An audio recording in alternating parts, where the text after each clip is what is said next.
ሰላም ጤና ይስጥልኝ ክቡራትና ክቡራን የዚህ ቻናል ቤተሰቦች እንደምን አላችሁ?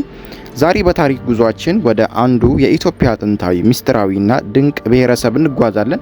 ስለ አርጎባዎች ስንነጋገር ስለ ጥንታዊ የድንጋይ ከተሞች፣ ስለ ረቂቅ የንግድ መስመሮችና በኢትዮጵያ ስለ እስልምና ስልጣኔ መስፋፋት እያወራን ነው።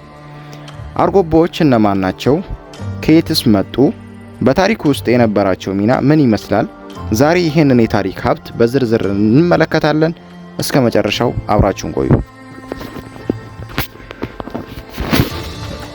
እንግዲህ ወደ ታሪካችን ስንመለስ አርጎባ የሚለው ስያሜ ትርጓሜው በብዙዎች ዘንድ አረብ ገባ ከሚለው ሀረግ እንደመጣ ይታመናል።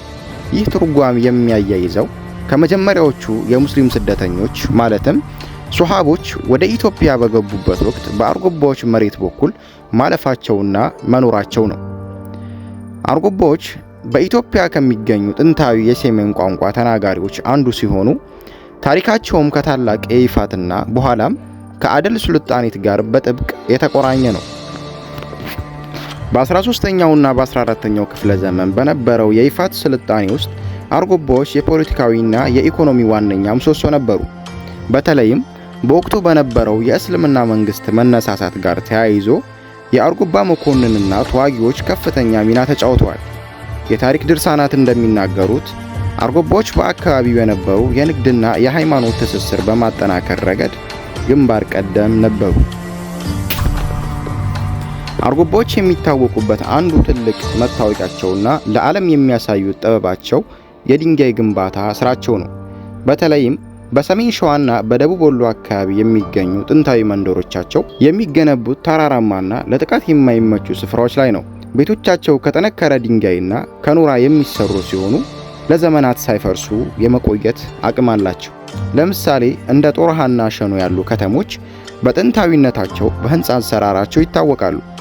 እነዚህ ከተሞች ውስጥ የሚገኙ መስጊዶች፣ መኖሪያ ቤቶች አርጎባዎች በወቅቱ የነበራቸውን የስልጣኔ ደረጃና ከተማ ፕላን እውቅና ቁልጭ አድርገው ያሳያሉ። የቤቶች አወቃቀር ለኑሮ ምቹ ከመሆናቸውም በላይ ከውጪ ለሚመጡ ጠላት በቀላል እጅ የማይሰጡ ምሽጎች ነበሩ። የቤት አሰራራቸውም ቢሆን የራሱ የሆነ ውበትና ጥንካሬ ያለው ሲሆን ይህን የማህበረሰቡን ጽናት ጥበብ ይገልጻል። በኢኮኖሚ ረገድ አርጎባዎች በታሪክ የንግድ ድልድይ ተብለው ሊጠሩ ይችላሉ።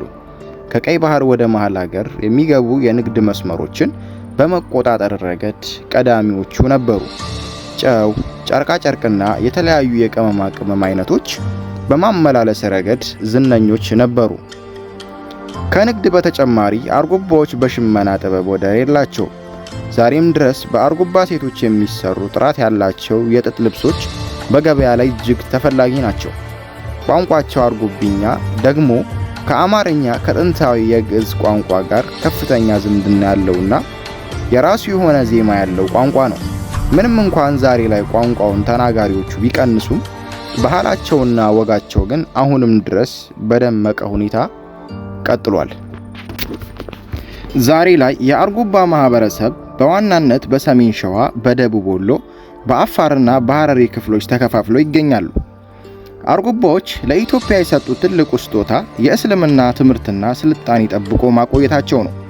ይህ ታላቅ ህዝብና ታሪኩን ማወቅ ለሁላችንም ትልቅ ፋይዳ አለው።